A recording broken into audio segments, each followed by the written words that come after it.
and welcome. I am Thomas Porteous and you are watching The World Report. Let's take a look at some of the top headlines. Israel confirms that the body slated for return yesterday was not that of hostage Shiri Bibas. Israel accuses Hamas of violating the ceasefire agreement and demands the immediate release of Shiri and all remaining hostages. A series of 3 public buses have exploded in Tel Aviv in a suspected terror attack. No casualties have so far been reported, and Israeli authorities discovered 2 additional devices that failed to detonate. Ukrainian President Zelensky calls for stronger ties with the United States following a meeting with US envoy Keith Kellogg in Kyiv. This appeal comes amid criticisms from Donald Trump and Elon Musk, who accused Zelensky of being despised by the people of Ukraine. The US Senate begins a series of votes to boost Donald Trump's agenda with $340 billion budget blueprint. Kash Patel is also confirmed as FBI director.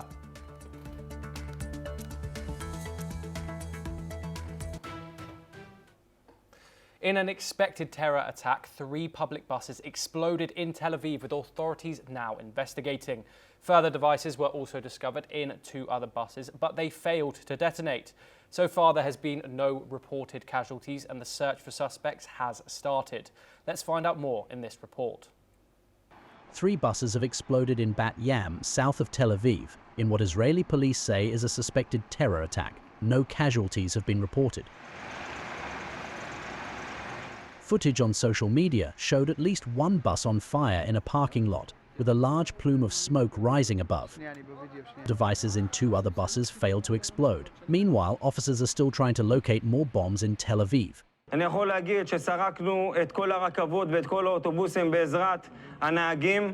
נכון לעכשיו הסתיימה הסריקה גם ברכבות וגם באוטובוסים, ואנחנו מנסים להבין בכמה חשודים מדברים. Transport Minister Miri Regev paused all buses, trains and light rail trains in the country so that checks for explosive devices could be carried out.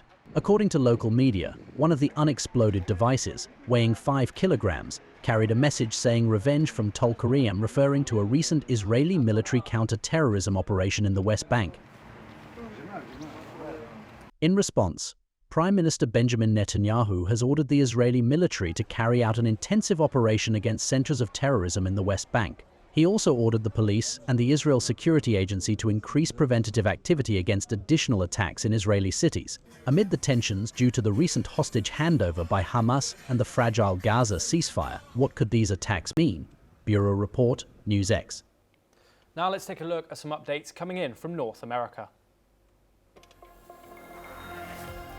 2 people are dead after a mid-air collision at Marana Regional Airport in Arizona. Reports say this airport hosts flight training and therefore does not have an operating air traffic control tower. 2 small aircraft were involved in the crash. While one of the small planes landed safely, the other crashed before setting on fire. Both of the victims on board died. The Mexican army says it has arrested a key player in the Sinaloa drug cartel. Jose Angel Canabollo is accused of being the right-hand man of the infamous drug lord El Chapo's sons. Mexican security forces think that by arresting Cabarno, they have caused a severe blow to the Sinaloa cartel. Several people from Venezuela and 3 immigrant rights groups have sued President Donald Trump's administration. This was after the Department of Homeland Security gave its decision to end temporary protected status for around 350,000 Venezuelan immigrants. The US claims that it is not in the US national interest for the immigrants to remain in the country. As a result, 2 lawsuits were filed against the Trump administration. Meanwhile, the Indian Congress raised questions over the deportation of several illegal Indian immigrants from the United States to Panama. According to reports, they think the immigrants should be sent back to India directly with dignity. This comes after 299 deportees, which included Indians, were sent to Panama over the last week. They are being held there until they can be repatriated to their countries of origin. The Indian Congress General Secretary also posted on X saying that the deportations are taking place in the most inhuman and demeaning manner. The US Senate has confirmed an Indian-origin American Kash Patel as the new FBI director. US President Donald Trump's assistant and White House Deputy Chief of Staff Dan Scavino congratulated Patel on Twitter. He also shared a popular Bollywood meme to congratulate Patel. Prime Minister Netanyahu accuses Hamas of violating the Gaza ceasefire. After discrepancies in a recent body exchange, Israel demands the return of Shiri Bibas and all remaining hostages. Tensions rise as controversy fuels calls for military action. Let's take a look at the report.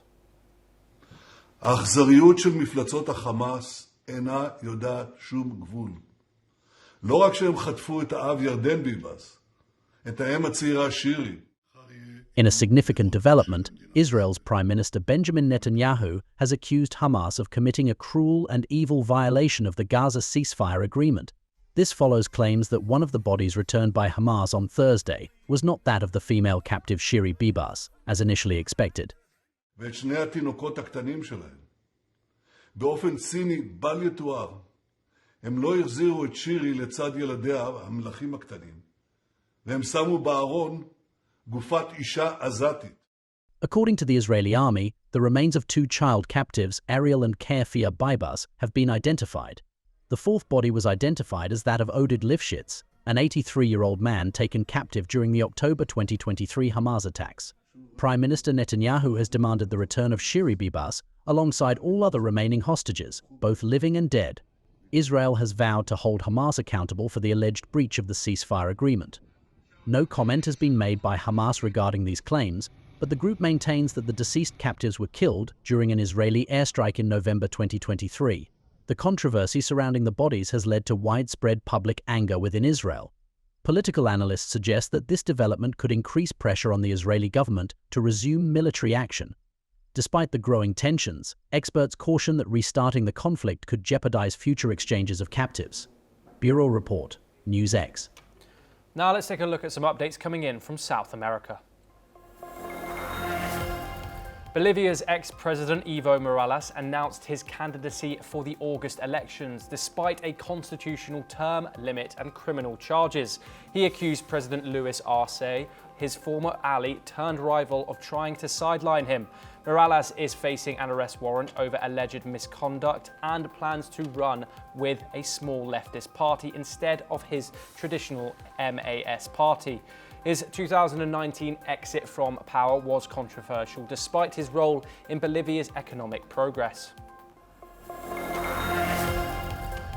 The United States deported 177 Venezuelan migrants from its Guantanamo Bay military base, handing them over to Venezuela via Honduras.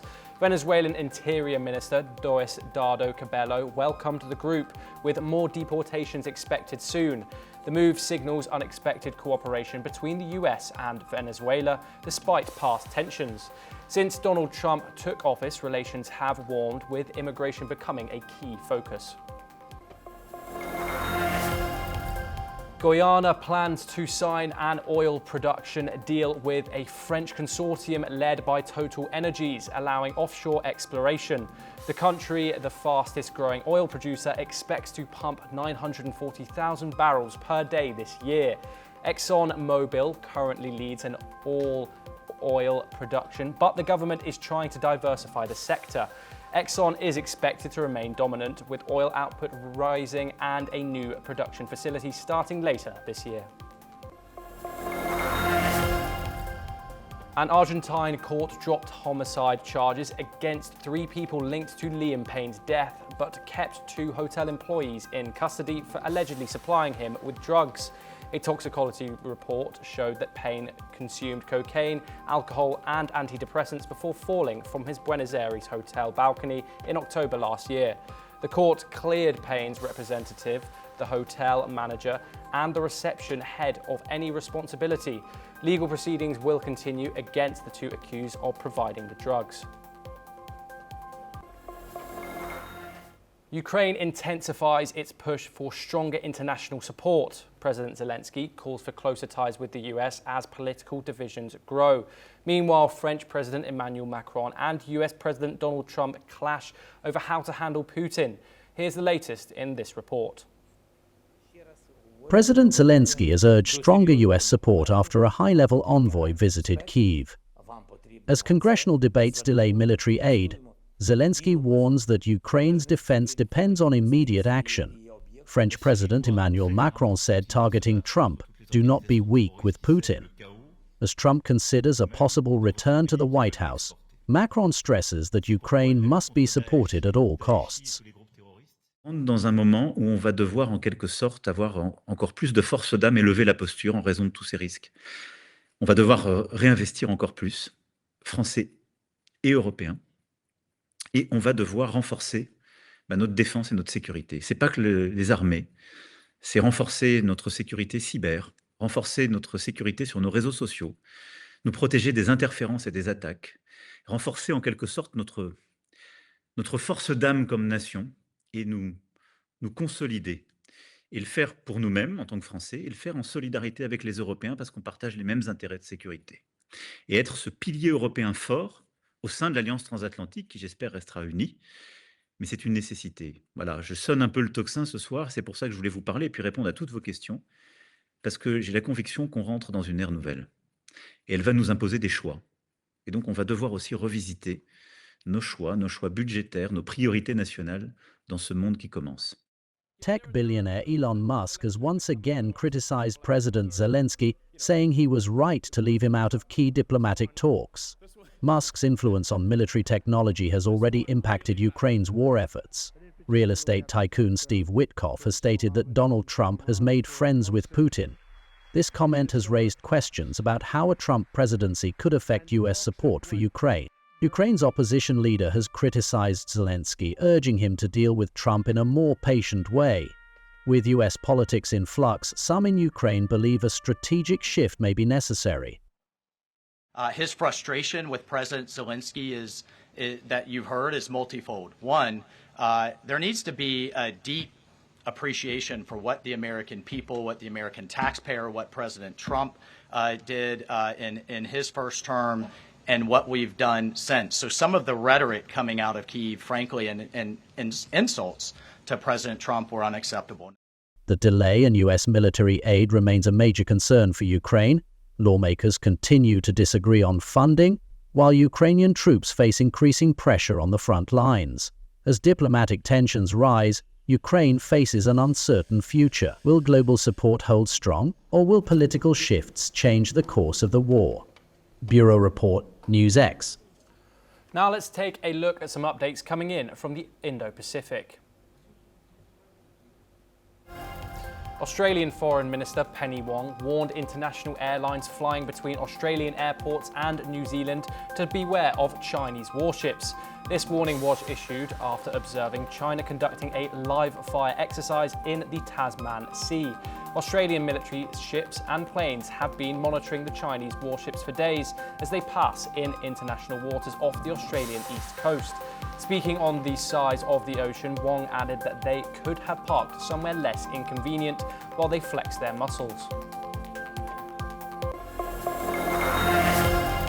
South Korean officials have asked the Trump administration to exclude their country from US plans to impose aggressive tariffs on trade partners. They emphasized that Seoul is already applying low duties on American products under the free trade agreement between the two nations. Korean Deputy Trade Minister Park Jong-won requested while traveling to Washington that South Korea be excluded from US plans. He aims to establish reciprocal tariffs with trade partners and raise duties for imported steel and aluminium. He made this request to the Department of Commerce and the Office of the US Trade Representative, but hasn't heard from them since.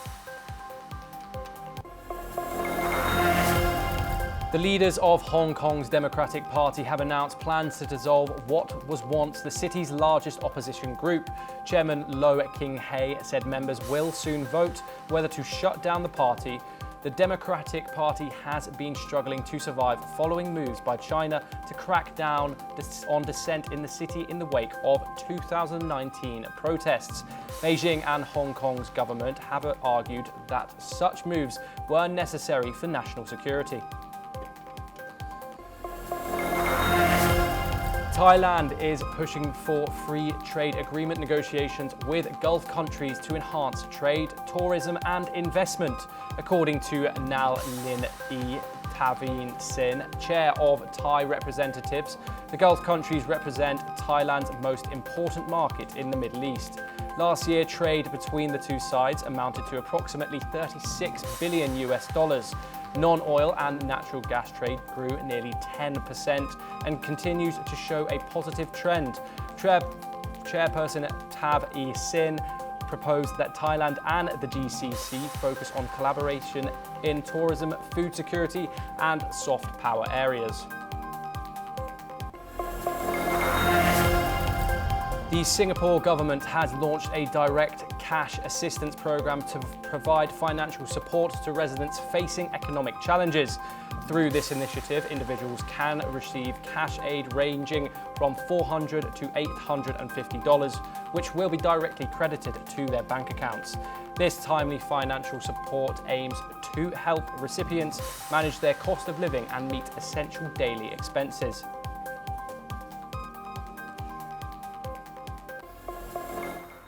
At least 8 civilians, including 3 children, have been killed in an explosion in Syria. Reports from a war monitor and the civil defense say the unexploded munition ignited at the house in the northwestern region of the country.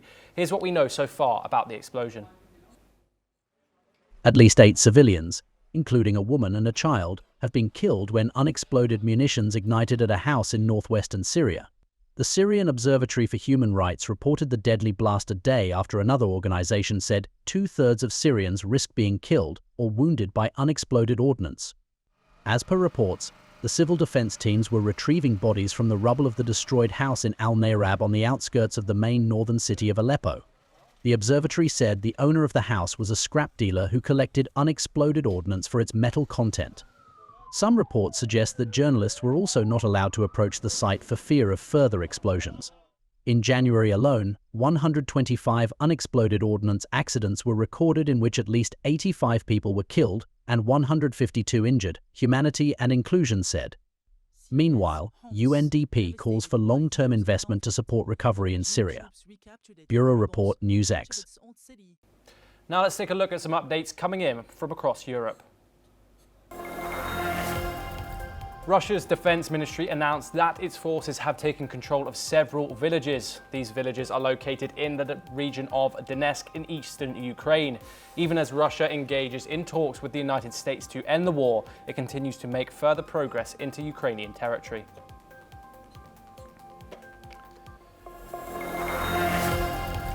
Swedish police have been investigating a suspected case of sabotage involving an undersea telecoms cable in the Baltic Sea.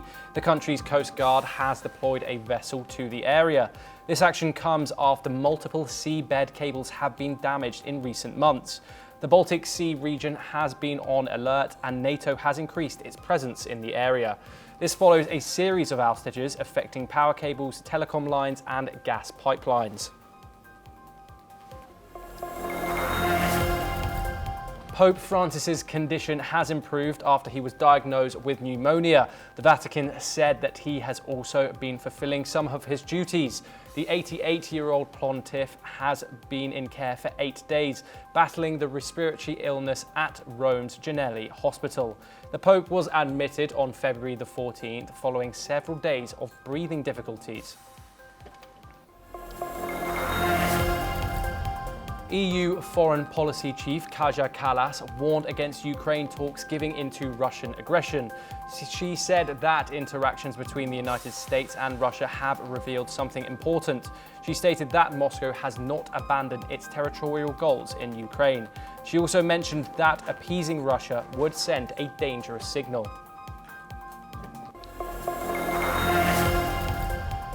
The police have arrested a teenager, a Czech national, minutes after the attack at an action branch in the east of Prague. A police spokeswoman said the teenager attacked a shop assistant at the counter and another worker in a service area of the store. Both of the victims have died, succumbing to serious injuries.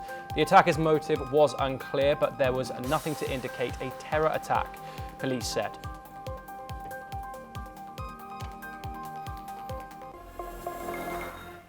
Guerrilla fighters from the National Liberation Army group carried out 4 bomb attacks in northeast Colombia, injuring 6 people. The attacks targeted a toll booth and police stations near the Venezuelan border.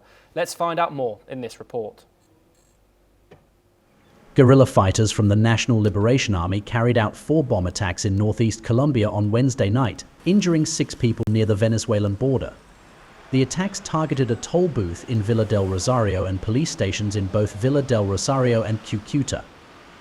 In response, authorities implemented an 11-hour curfew in Cucuta, starting at 7 p.m. Thursday. El área metropolitana, en consenso, se tomó la decisión de declarar la medida excepcional de toque de queda en el área metropolitana de Cúcuta, para restringir además la movilidad con algunas excepciones en materia de los organismos de salud, judiciales y de socorro.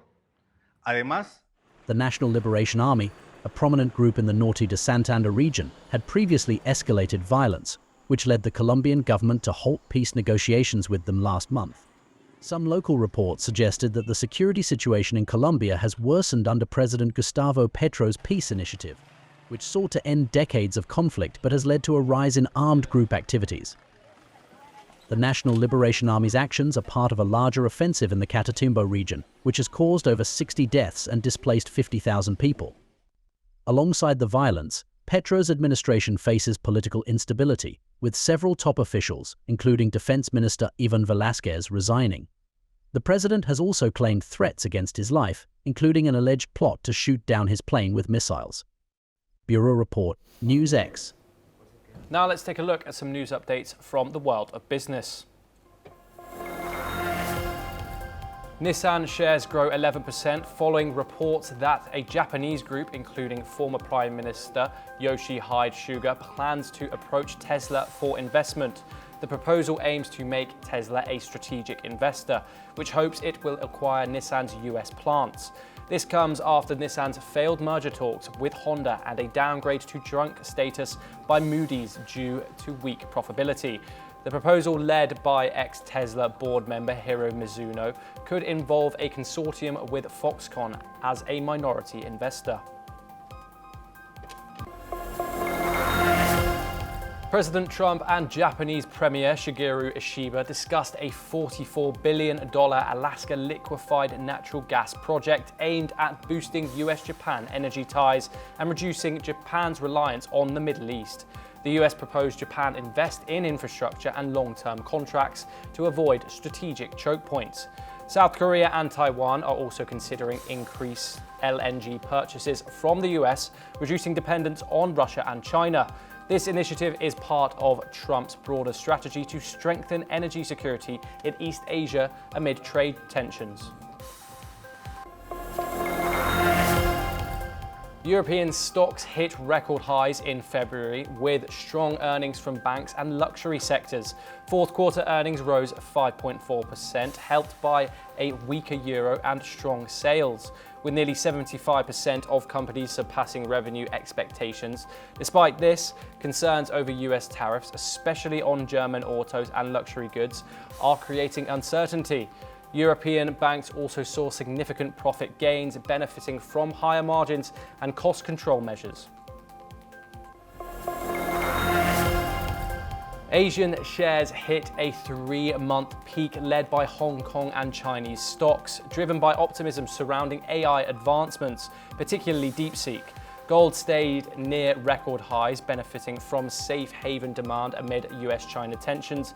Meanwhile, US markets faced a dip as concerns grew over the economy, particularly after Walmart's downbeat forecast. The dollar weakened for a third consecutive week, while the yen fell following Japan's inflation data signaling potential rate hikes. Oil prices dipped but were set for a weekly gain. European Union aims to cut reliance on Russian gas by increasing imports from countries like the US and accelerating renewable energy initiatives.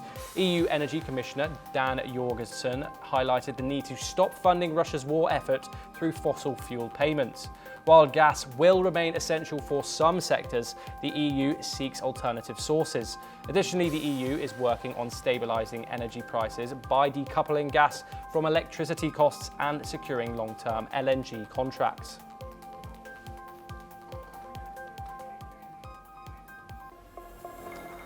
And that is all we have time for. We will continue to bring you more news updates from across the world.